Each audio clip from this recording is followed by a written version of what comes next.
Okay, so let's continue with the third talk of the series. So last time we talked a little bit about the background of the metric SYZ conjecture, and we discussed the kind of reduction to C infinity metric asymptote to some semi-flat metric, and we discussed how that reduces to the C0 estimate.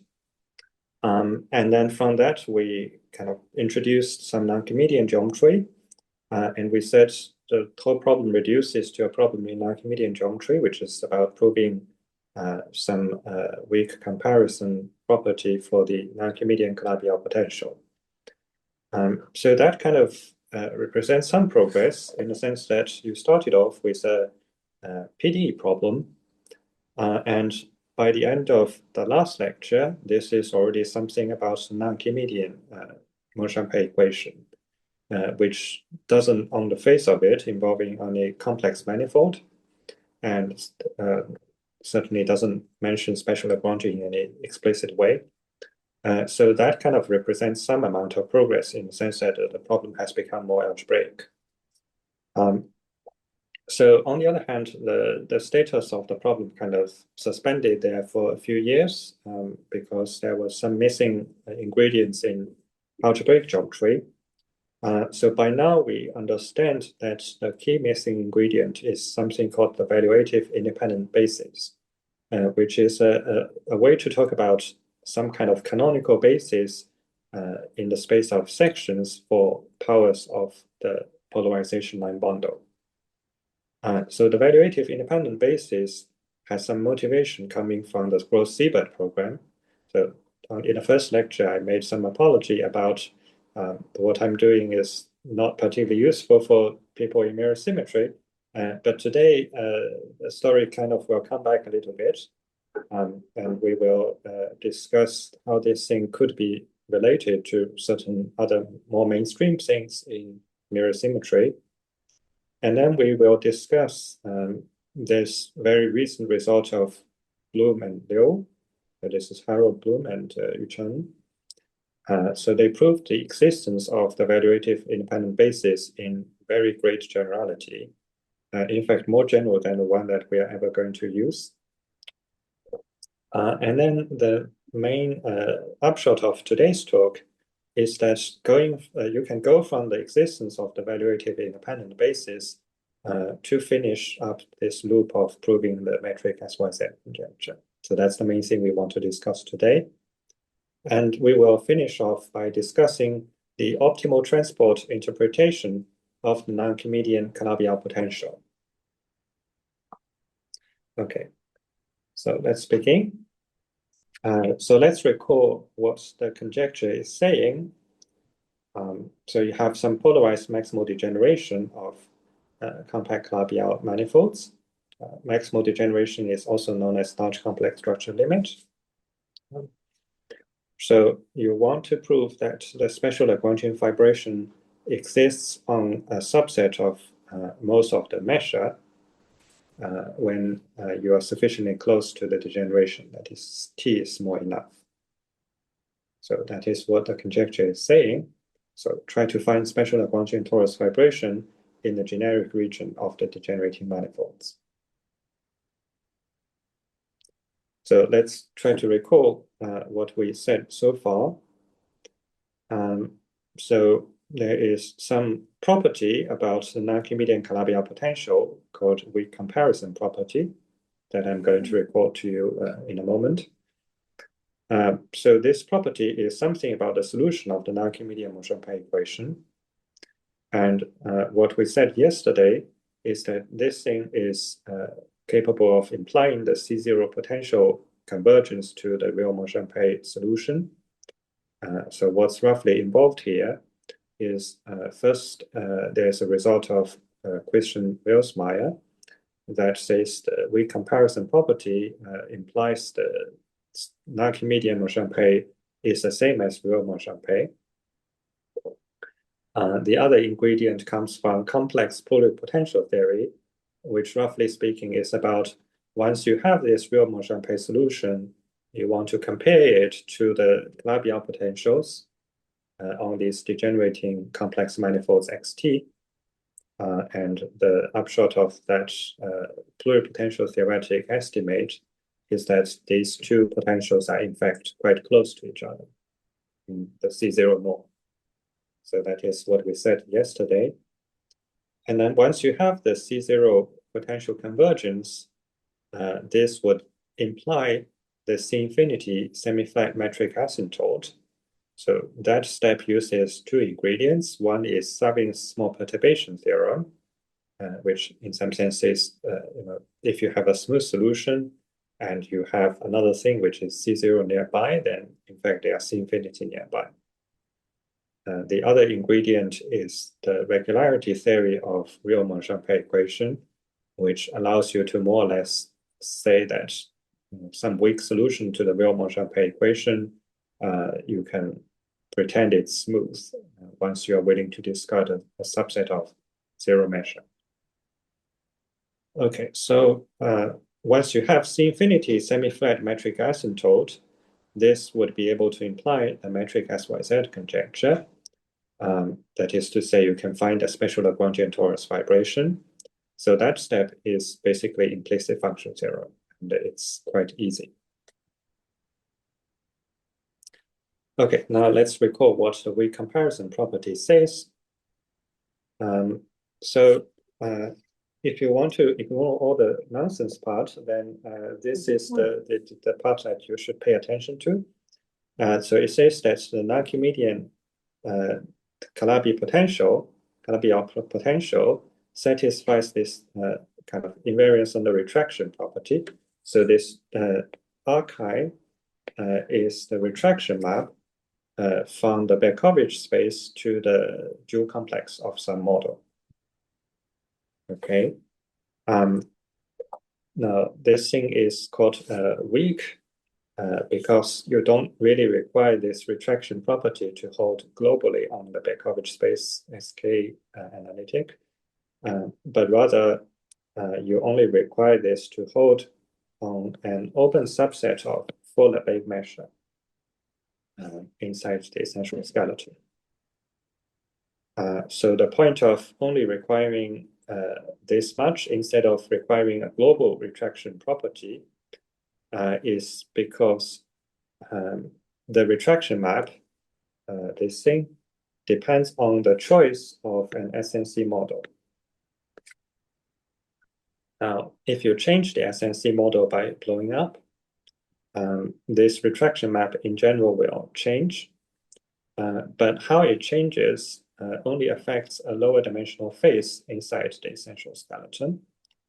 So you could either subdivide the essential skeleton, or you can kind of add some new wings to the dual complex once you blow up.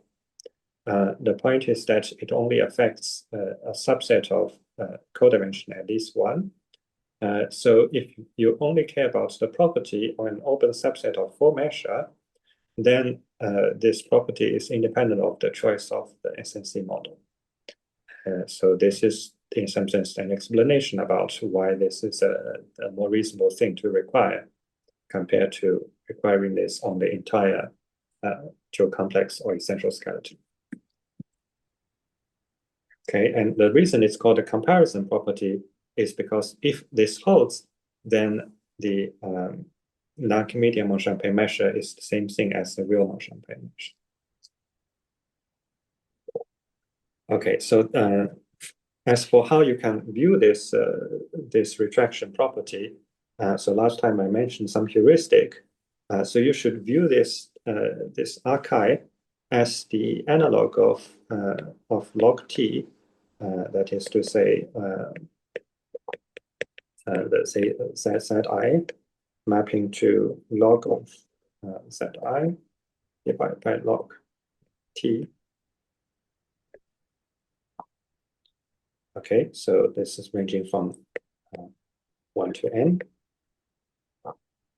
So, okay, so the non-Archimedean version of the retraction map is the analog of the logarithmic map, and saying that the potential is pulled back from the dual complex via this retraction map is analogous to saying that the Calabi-Yau potential is approximately equal to some pullback of some function via this logarithmic map. And this is saying that the Calabi-Yau potential ought to have an approximate torus symmetry. So this is morally related to SYZ in the sense that if you know that the potential is torus symmetric, then the Calabi-Yau condition would be able to imply a Riemann-Champagne equation, and then you are back in the semi-flat case. So that is some heuristic explanation about why this is a good thing to require. So the intuition is that this property is more or less saying that a non-Archimedean Calabi-Yau potential looks toric, and it suggests that Calabi-Yau potentials on these complex manifolds are approximately toric. Okay, so that was the explanation about why you want to require this weak comparison. So now let's change gear a little bit, talk about this valuative independent basis. So this came from a quite different sort of subject.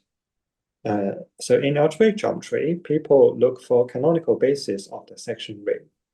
So the section ring just means you take all the tensor powers of the line bundle, and then you look at the global sections on these complex manifolds. So this gives you, in general, a ring structure, and we want to find a basis of this thing viewed as a graded vector space. So in general, if you just have a general Kähler manifold and you have some power of the line bundle, the space of section is just a vector space, and you don't naturally expect some kind of canonical basis. On the other hand, in mirror symmetry, the canonical basis actually appears in a relatively natural way in the so-called Gross-Siebert program. And in some sense, the most archetypal case is the situation of abelian varieties. So on abelian varieties, there's a quite classical object called theta functions that dates back to the 19th century. So theta functions are in some sense a basis of some sections of powers of line bundles over the abelian variety with a canonical polarization thing. And on abelian varieties, these theta functions are in some sense a bit like a Fourier basis. Now, what Gross and Siebert achieved was a vast generalization of the classical theta functions on abelian varieties. So Gross and Siebert were interested in constructing mirrors for families of Calabi-Yau manifolds near large complex structure limits, or in other words, maximal degenerations. So suppose you are given a polarized degeneration of Calabi-Yau manifolds near the large complex structure limit. So what Gross and Siebert achieved is a mirror construction for another polarized degeneration of Calabi-Yaus near the large complex structure limit. And the feature of their construction is that the section ring of this mirror family automatically carries a canonical basis of theta functions. So the rough way this thing works is as follows. So you have the original family X, which has this essential skeleton X. So the essential skeleton of X has a, if you like, an integral structure.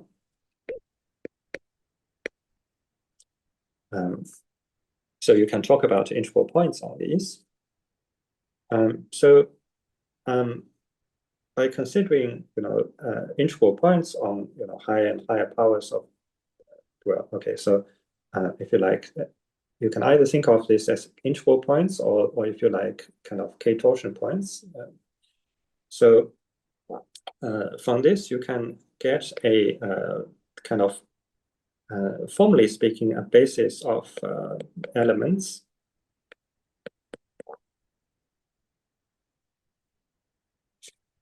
So where L kind of stands for the degree of the line bundle, alpha is just a kind of index for basis.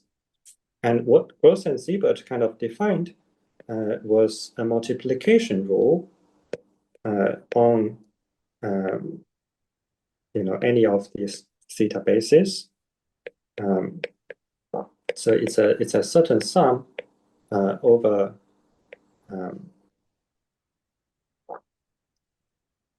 the other basis element. And the point is that these coefficients are defined in terms of so-called punctured Gromov-Witten invariants. So basically, by looking at enumerative geometry, Gross and Siebert defined a multiplication structure, and the main non-trivial claim in their construction is that this is a associative and commutative ring structure.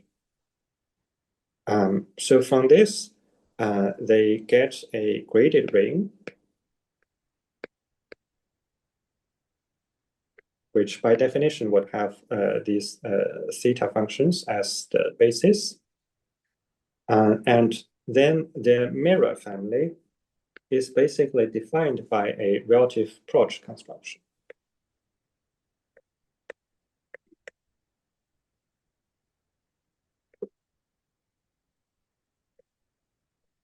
So that is roughly speaking how the Gross and Siebert program works, or at least that's one viewpoint.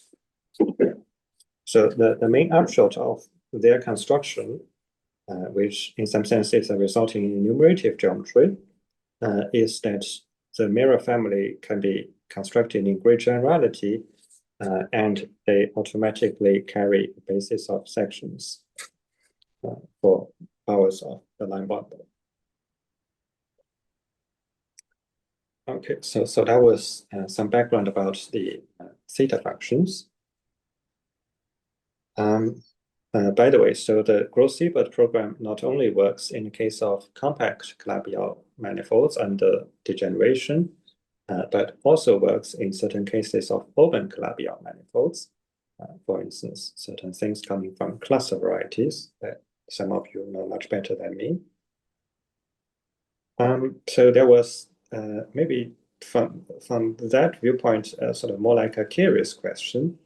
How can you actually characterize the particular basis of sections coming from this Gross-Siebert construction? And there was some suggestion, I think, due to Shankyo, that these theta bases ought to satisfy a valuative independence property. So let's talk about what valuative independence means. So last time I told you that the points on the essential skeleton, or more generally, any point on the dual complex, can be viewed as a valuation, i.e. as a point in the Berkovich space. Okay, so therefore you can talk about the valuation of at x associated with x. Now you can regard the theta functions. Theta functions are local sections of line bundles. So up to choosing some local trivializing section, you can regard them as local holomorphic functions. So then you can take these valuations.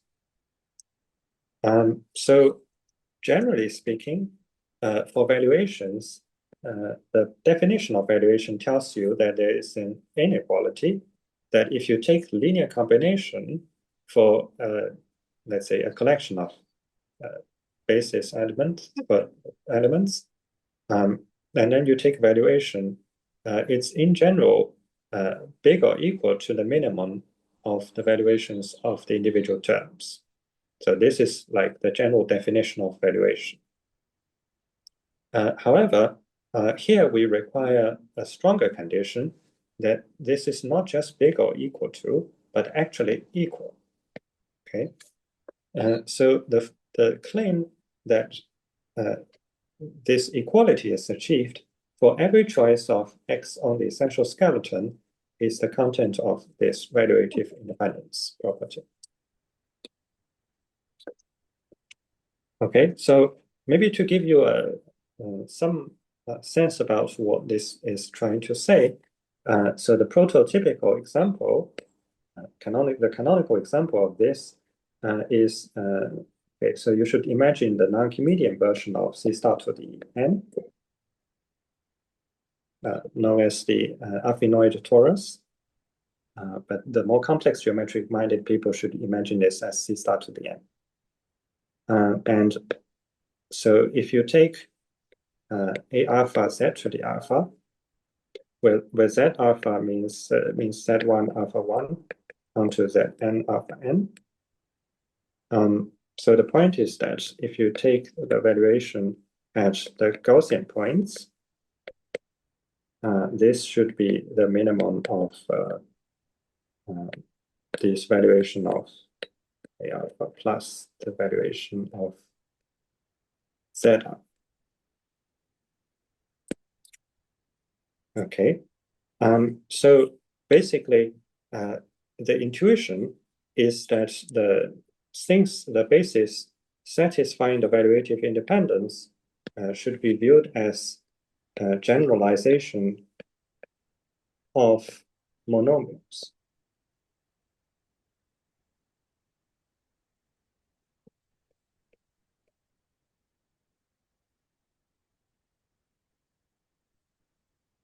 Okay, so that was the rough idea about valuative independence. So some kind of related development, quite recent result of Chen, Mackey, Mendel, and Muller. So these people verified a version of the valuative independence condition for certain things called cluster varieties. So these are not so directly relevant to us in the sense that they are working on open Calabi-Yaus, not compact Calabi-Yaus. Nevertheless, this is a suggestion that maybe these Gross-Seibert theta functions would satisfy this valuative independence condition.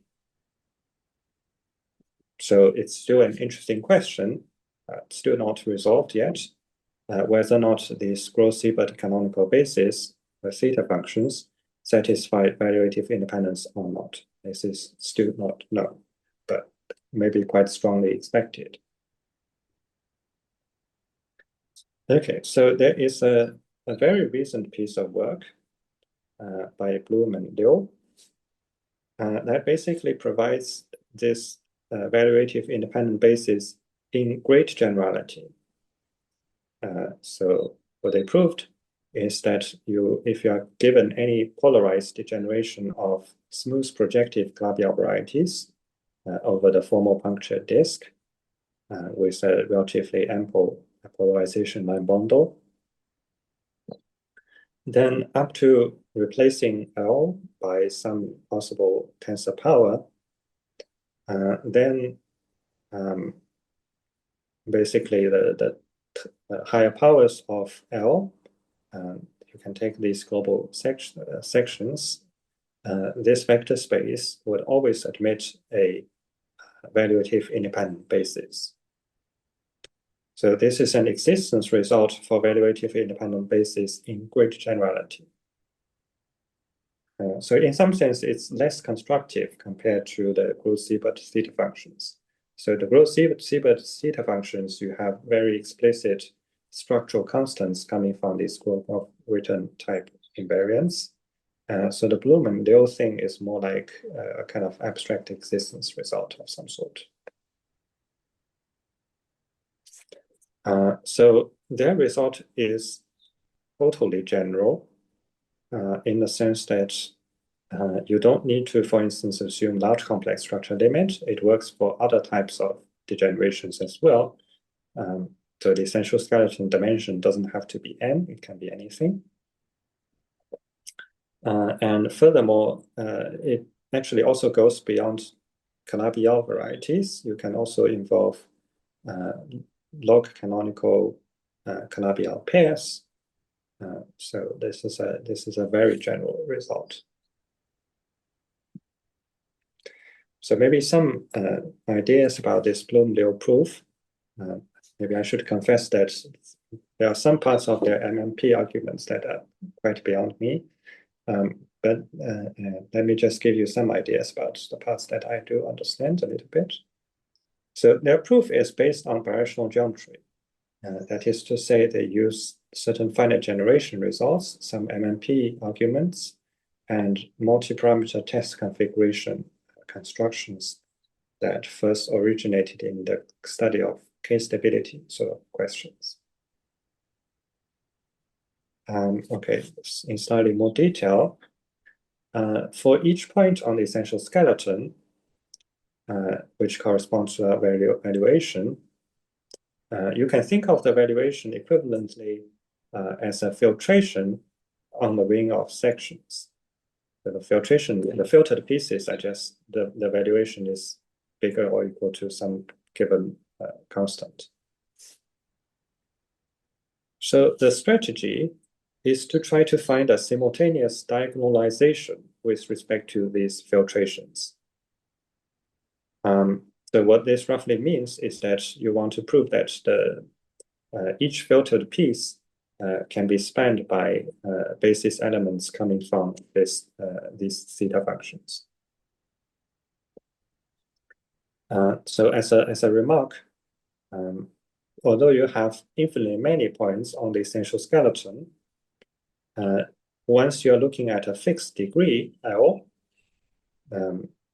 then only a finite number of filtrations actually appear. So what happens is that for any given L, the essential skeleton is decomposed into a finite union of, let's say, domains. And on each domain, the induced filtration is the same for all the points in that domain. Okay, so it amounts to a finite simultaneous diagonalization problem. Now, one way to think about these filtrations is that they can be realized by test configurations.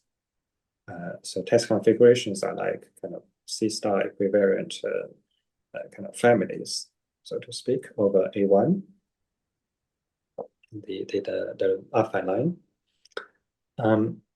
Now, to find simultaneous diagonalizations for many different filtrations at the same time, the main idea that they use is to construct a multi-parameter test configuration. So a usual test configuration is like a C-star equivariant family over A1. But what they construct is like a very large C-star to the n equivariant family over some AN for some very large n. And then they prove some kind of flatness property over the multi-parameter base. So somehow the fact that this family is flat kind of tells you that you have a simultaneous basis for this for all the filtrations corresponding to the various directions of the test configurations. So that is a rough idea about how their work proceeds. There are some more technical things that they do, related to the fact that this is over the formal disk. So they first deal with the DVRs essentially of finite type. That is more or less saying the kind of families coming from degenerations over algebraic curves. The case over the formal disk is a little bit more general, and you need some kind of approximation arguments. Anyway, so this is a rough kind of discussion about some ingredients that are involved in their proof. Maybe I should also comment that some ideas in their proof has been previously suggested by people like Cheng-An Xu, etc. In the study of Fanon manifolds and singularities, etc. So basically, this is a resulting birational geometry, and it is not so explicit as a construction, but it proves this existence of evaluative independent basis in a very large range of generality. So in the large complex structure limit case, the abelian varieties would give you some quite explicit examples. So for instance, if you have a manifold construction of degeneration of abelian varieties, you can write down this basis quite explicitly. I think Jakob and his collaborators also have some quite explicit computations for elliptic curves, etc. You can also write down this valuative independent basis quite explicitly for this explicit example called intermediate complex structure limits. So this I briefly mentioned last time. So you start with an n+1 dimensional Farlow manifold, and you take this one parameter family of hypersurfaces, f0 multiply onto fn plus tf is equal to 0. So here m is smaller or equal to n minus 1. So the case of n is a bit different in the sense that you want to use Lifshitz hyperplane theorem to say that the intersection of the fi equal to 0 devices is actually a connected subvariety. That would fail for m equal to n. So in these intermediate complex structure limit examples, the essential skeleton is just a simplex. That is why things behave quite a bit easier in this example. So these fi devices are kind of all transverse and smooth. So the basis here is quite explicit for this particular example. So you can denote Ej as the intersection of these devices. The Lifshitz hyperplane theorem in this case would imply that Ej is actually connected. And the restriction map from the ambient Farlow manifold to this Ej is surjective. This you can prove quite easily using some Cordera vanishing plus some exact sequence argument. And then you take a basis of the space of sections on Ej, and you can lift it to a basis inside the global sections on the ambient Farlow manifold. And you abuse notation to call these things by the same notation.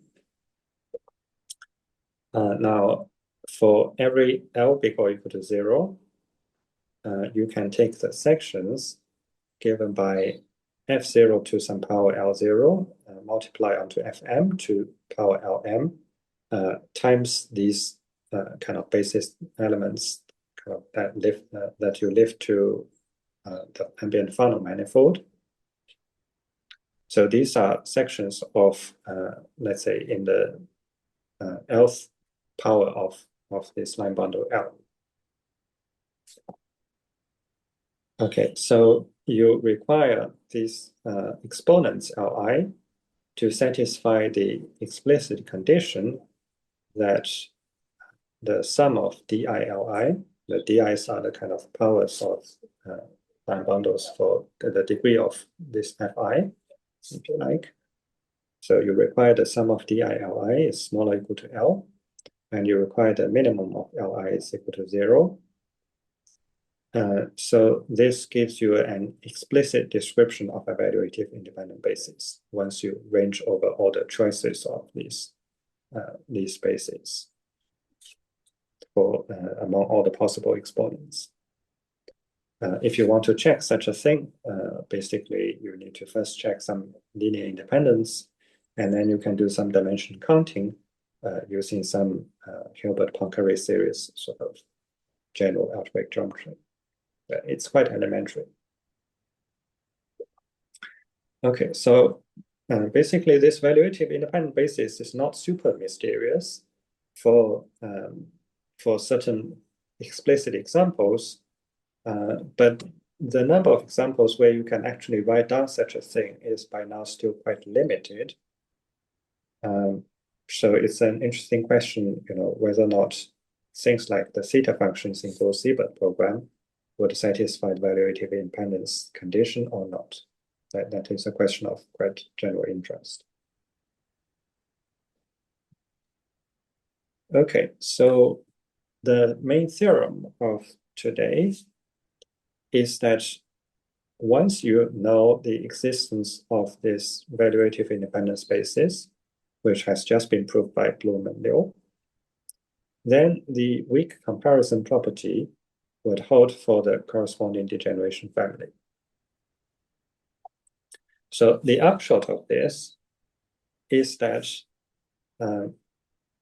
once you know the evaluative independent basis exists, which we now know thanks to Bloom and Liu, then that implies weak comparison property. And by what we said in the last two lectures, the weak comparison property implies the metric SYZ conjecture. So this would complete the whole loop. So that's the upshot of the theorem. Okay, so then let's discuss some of the ideas that go into the proof. So maybe as some intuition, the evaluative independent basis behaves like monomials in the algebraic torus. So this we already saw a little bit. So the monomials are the prototypical example of evaluative independent basis. So morally speaking, what this does is, okay, so one kind of motivating question for us is how can you describe Kähler potentials in this degenerate limit as t goes to 0? So one possible answer is that the let's say the general PSH potentials can be viewed as C0 limits of Fubini-Studi potentials. However, once you know the existence of evaluative independent basis, then you can do a little bit better. Instead of using general Fubini-Studi potentials, which would use arbitrary sections of high powers of the line bundle, you could restrict attention to toric Fubini-Studi potentials. Toric in the sense of with respect to this evaluative independent basis. So this kind of already narrows down your class of Kähler potentials of interest to certain things that behaves in a more toric way. And morally speaking, that's good because metric SYZ is suggesting that the potential had better be as torus invariant as possible. So heuristically, this would help you. Okay, now you start to need to do slightly more technical things. So very morally speaking, what you want to do, okay, so for later purposes, is you want to define a cost function.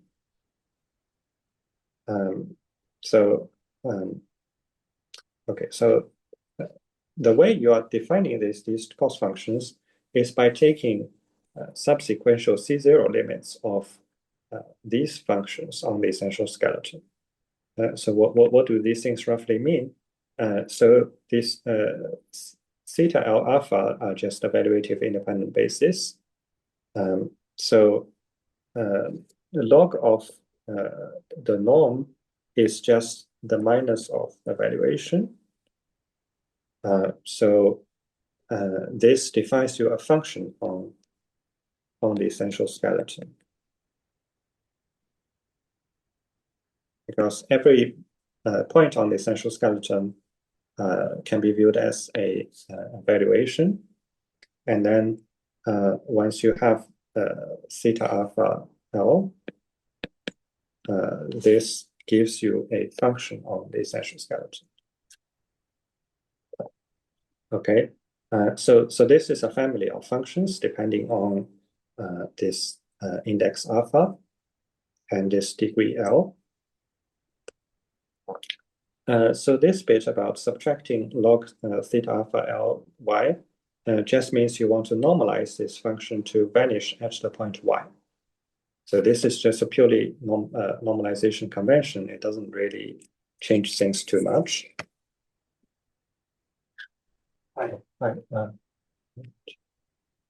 So, understood. Okay, I'm in the middle of a talk.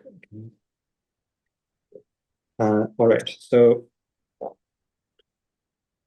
okay, so you have this family of functions, you need to divide by L. This is so dividing by L is kind of familiar in the case of Brini-Sudhi approximations. That's kind of part of the expected features. So from this, you get a collection of functions, and you try to take the limits as L goes to infinity.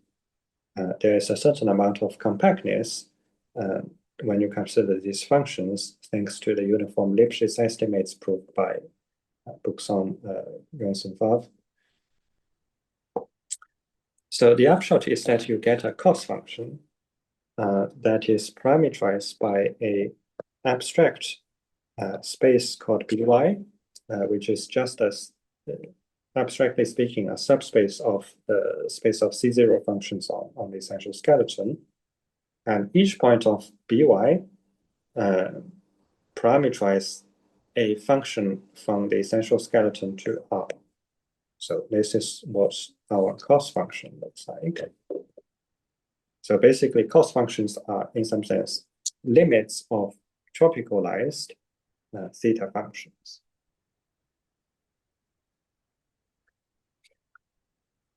So the cost function allows us to define something called a C transform. So you should view the C transform as the analog of the Legendre transform. So the Legendre transform is just using the linear pairing x and p as the cost function. Okay, so the image of the C transform defines a function class inside the space of continuous functions on the essential skeleton. Now, the slightly non-trivial thing that you need to prove is, and in some sense, this explains why this cost function is relevant, is because this agrees with the non-Archimedean PSH potentials restricted from the Berkovich space to the essential skeleton. So the non-Archimedean PSH potentials, you should view these as like the kind of appropriate limits of PSH potentials on XT. And this is saying the things that you can get by the C transform agrees with the class of non-Archimedean PSH potentials. So last time I mentioned this basic difficulty of defining the appropriate class of convex functions on the essential skeleton. So this gives you a solution to that problem. So the appropriate class is the same thing as the non-Archimedean PSH potentials. And now we have a more concrete description in terms of things that you can obtain using this C transform. Now, for sufficiently irrational choices of Y, you can try to relate the class of functions in this By. So By is just a subset of the continuous functions on the essential skeleton. So this is a rather abstract set, but it's related to something a little bit more concrete called the Alkonkov body. So Alkonkov body is a general construction that you can associate to a semigroup. So given a semigroup, the Alkonkov body is a certain convex body in Rn. And here the semigroup that comes from this construction is kind of generated by the gradients of the log of the theta alpha L. So let's say, so each theta alpha L is a section for some power of the line bundle. So this log function, log norm function, in other words, the valuation of this theta alpha L up to a negative sign is a function from the essential skeleton to R. Okay, so this is actually a piecewise Z affine linear function on the essential skeleton. That more or less follows by the definition of points on the essential skeleton and how this valuation thing is defined. And once you know that, you can look at the gradient of such a function at the given point y. So the point of choosing sufficiently irrational points is that you don't want this y to be on this piecewise kind of corner locus. So if you choose y to be sufficiently irrational, then these functions will always be Z affine linear in the small neighborhood of the given point. So basically, the point is that these gradients are certain integer vectors.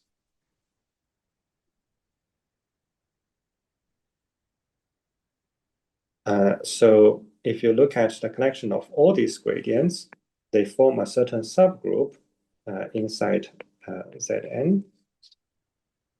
And from that, you can build a certain concave body, which is a certain convex subset. Convex body in Rn. Okay, so the interior of this concave body can be canonically identified as an open subset of this By. Okay, that is a somewhat technical construction. But the point is that you can prove a certain factorization criterion. Yang, I have a question. Yeah. So you're saying there's an open subset of By? So you're saying that By is somehow finite dimensional? By is an abstract subset.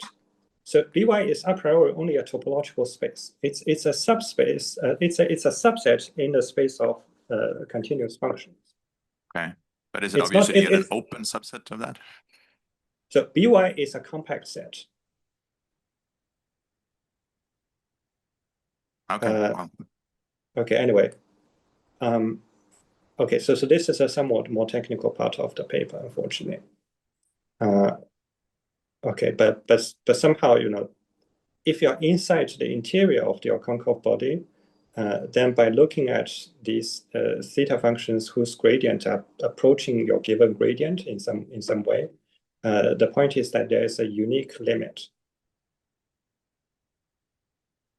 So okay, so the way maybe to try to answer your question some more way, the cost function, that is to say, okay, so for each point in, each point in By is parameterizing a particular subsequential C0 limit of among this collection of functions. So the point is that if you specify a gradient in the interior of the concave body, then there is a unique subsequential C0 limit that has that gradient. Okay, that's roughly speaking what's going on. So abstractly speaking, By is just something you get by compactness of the uniformly Lipschitz functions. It's just a compact topological space. It has no a priori structure. But this concave body construction gives you some additional structure to it in some sense. Okay, so the point of this concave body thing is that you can prove a factorization criteria. So the goal of factorization is, of course, to relate it to the weak comparison property. And what this says is that suppose you choose this point to be sufficiently irrational, and suppose the subgradient is actually contained in the interior of this concave body, then in some small neighborhood of this given point, this retraction property would actually hold. In fact, you can also prove that the relevant cost function in the neighborhood is actually affine linear. Okay, so it's a relatively technical part of the paper. So the factorization criterion tells you it gives you a local criterion for this retraction invariance property to hold. So then the goal is that this factorization criterion applies to a subset of the essential skeleton with full Lebesgue measure. Okay. So if you know this, then this would prove this weak comparison property, because the weak comparison property basically says that there is an open subset of full measure where this retraction invariance property holds. And so the point is that if you know this holds for the factorization criterion applies to a subset of full measure, then for every point around, inside this subset, you can take a sufficiently small open ball in the essential skeleton around that given point, and you take the union over all these small open sets. That gives you some subset where this retraction property holds. And that would prove your weak comparison principle property. Okay, so maybe as a comment, you can see from this argument that the set where this retraction invariance property holds is in some sense beyond control. You only know that it has full measure, but you don't really know anything else. Maybe another remark, maybe only for the experts. So to prove that this thing happens with full measure, what you need to prove is that certain bad events can only happen with zero measure. So there are a number of bad events that can happen. So for instance, you want to ensure that your points are sufficiently irrational so that you don't run into corner locus issues. You also want, that things like the gradient should be unique at the point. So things of this nature. And also you want to avoid being on the boundary of the concave body. But the point is that all these bad events can only happen with zero measure. And this argument is a bit delicate. What it uses is something called the orthogonality property for PSH envelope. So that is part of the technical argument. So this orthogonality property, well, it's a property about PSH envelopes for arbitrary continuous functions that roughly speaking looks like this.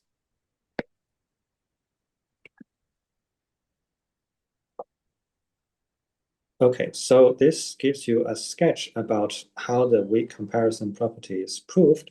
So basically the main ingredients there is you need a way to define a cost function. So the cost function is by looking at this evaluative independent basis. You use the cost function to define the C-transform. And the C-transform kind of characterizes the correct class of non-Archimedean PSH potentials. And there is a concave body construction from which you can assign more structure to the set By. And then you can prove a factorization criterion once you are in the interior of that concave body. And then you use this orthogonality property for PSH envelopes to prove that certain bad things can only happen on zero measure. And from that, you know that the factorization criterion applies to almost every point. So from that, this weak comparison property follows.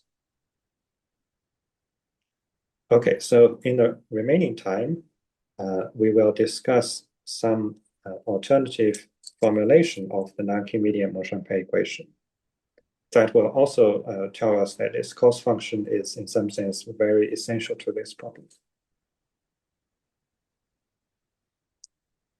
So using the cost function, we define this C-transform. You should think of this as a Lejeune transform of some kind.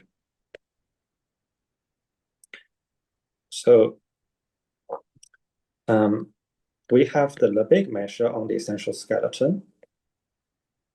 And we have another normalized Lebesgue measure on this By. The way you put this Lebesgue measure on By is by noticing that By contains this open subset, which is isomorphic to the interior of the concave body. And the concave body, by virtue of being a convex body in Rn, has a Lebesgue measure. So this is where this d nu is coming from. It's a somewhat non-trivial fact that this d nu is actually independent of the choice of y.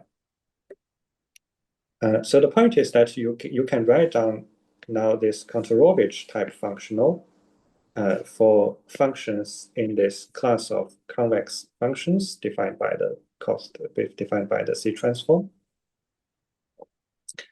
And the theorem says that the non-Archimedean Calabi-Yau potential is up to a unique constant, up to a constant equal to the minimizer of this functional f.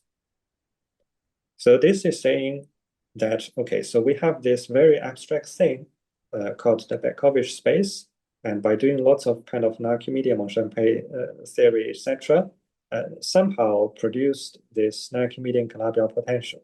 Okay, if you are a differential geometer, of course you don't like to do that. So the point of this theorem is to say that, okay, so we can get away with all this non-Archimedean Bekovich space, etc. And all that we need to remember is that there is a cost function. And from that cost function, we can define this C transform and write down this functional. And once we have this functional, we can formulate this variational problem whose unique minimizer agrees with this non-Archimedean Calabi-Yau potential. So this gives you an optimal transport type characterization of this non-Archimedean Calabi-Yau potential. So yeah, I have a question. Yeah. So are you implicitly saying that if you have a function in PC, so that's a function on the skeleton, then there is some kind of maximal extension of that to a function on the whole Bekovich space? Yes. Okay. There's a unique one, yes. Okay. Yeah, so okay, right. So the class of functions in PC and the class of non-Archimedean PSH potentials can have very intimate relationships. So you can go in two ways. So if you start with a non-Archimedean PSH potential, and so that lives on the Bekovich space. The Bekovich space contains the essential skeleton as a subset. So if you restrict to the essential skeleton, the restricted function lives in PC. That's claim number one. Claim number two, if you have a function on PC, then there exists a unique maximal extension to non-Archimedean PSH potential in this Bekovich space. So it goes both ways. Okay. Which also explains why this is a nice class of functions to consider. Okay, so furthermore, you have a global Gilman-Champay type formulation of this optimal transport problem. Okay, so this might look a little bit abstract. So for motivation, let's recall some classical Gilman-Champay equation.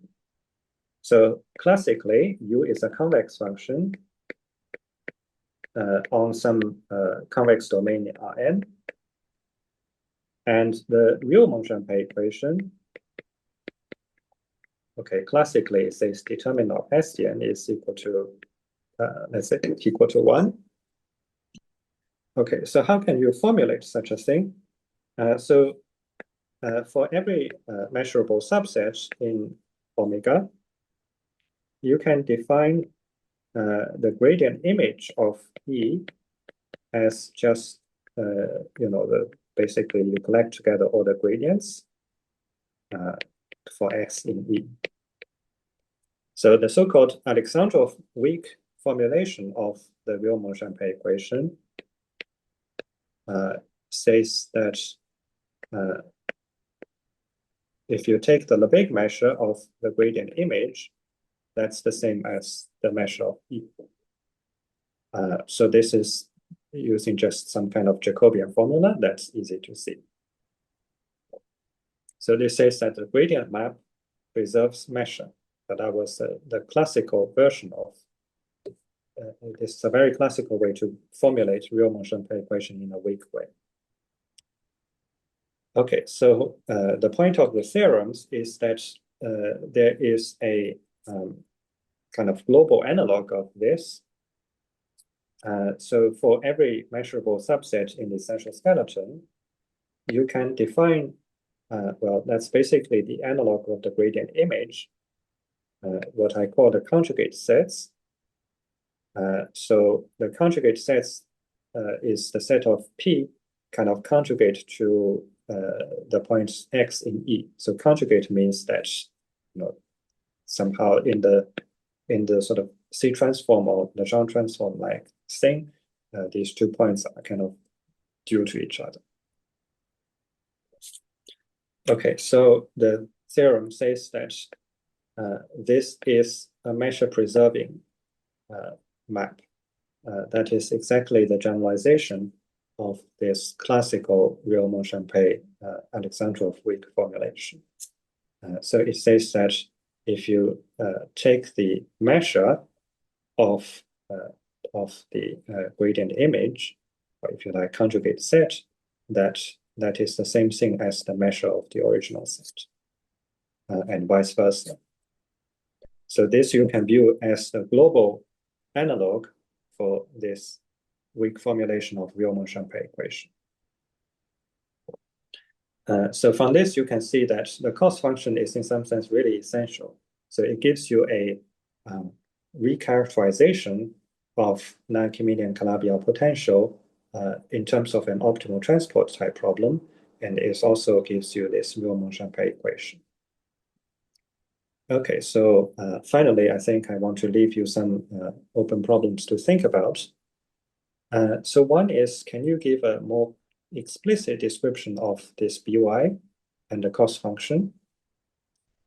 So from the way that I define these things, the cost function is just defined as, okay, so the By is just, abstractly speaking, you know, the set of all possible C0 limits of these log of modulus of theta, roughly speaking.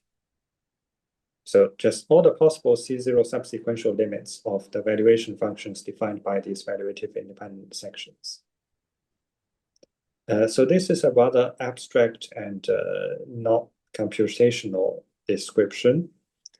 So you would really like to give a more concrete description. So from the viewpoint of Gross-Seibert program, you might hope to give a better answer than this. And the rough idea is the following. So in Gross-Seibert program, you started with you know, a family of Calabi-Yaus, and you want to construct a family of other Calabi-Yaus, which is like the mirror family. So check means mirror. So the original family, let's say, the essential skeleton of this X-check contains lots of integral points, and these integral points parameterize sections integral points. These correspond to the these valuative independence or these theta functions. Okay, so that was the Gross-Seibert canonical basis. So basically, the points, the upshot is that the Gross-Seibert canonical basis correspond to certain integral points in the essential skeleton. So once you divide by L, that corresponds to certain kind of L rational points on the essential skeleton of X-check, the mirror family. So from this viewpoint, you might hope that the C0 limits of these, let's say, log of theta functions, that is to say the space By, should be identified as the essential skeleton of this mirror. Okay, so roughly speaking, the rational points are becoming denser and denser, and in the limit, they should kind of give you all the points on this essential skeleton of X check. So if you believe in this mirror explanation, which requires you to first prove that the Gross-Siebert canonical basis of theta functions in fact satisfy evaluative independence. So if we want to accept this for the moment, then this optimal transport problem becomes suddenly something which looks much more mirror symmetric. It becomes, let's say, the integral of some Lebesgue measure on the essential skeleton, plus some other integral well, with respect to the Lebesgue measure on the mirror.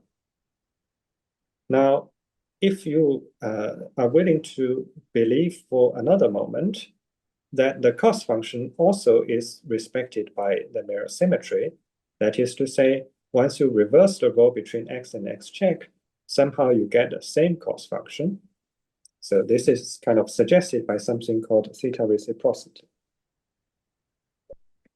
Again, this is something that we don't know, but in the case of cluster varieties, this has been suggested by the work of Chone, Maggie, Mandel, and Muller in this paper called Evaluative Independence and Cluster Theta Reciprocity. Okay, so if you believe that somehow the correct version of description of By is just essential skeleton of the mirror, plus if you believe that the cost function is mirror symmetric, then this has a very nice consequence, which is that you have two families of Calabi-Yaus, which are mirror to each other, and they are both just large complex structure limits with polarizations. So you can consider the limits of these Calabi-Yau potentials in both cases. So by what we proved, the limit of the Calabi-Yau potential can be identified as the solution of this non-Archimedean Calabi-Yau potential, which is in turn described as the unique minimizer of this Kantorovich functional. So if we know that the Kantorovich functional is actually respected by mirror symmetry, then that means this limit phi, the solution phi for one family, is corresponding to the solution of the other family just via this C transform and backwards. So in other words, the C transform would give you what I would call a metric version of mirror symmetry.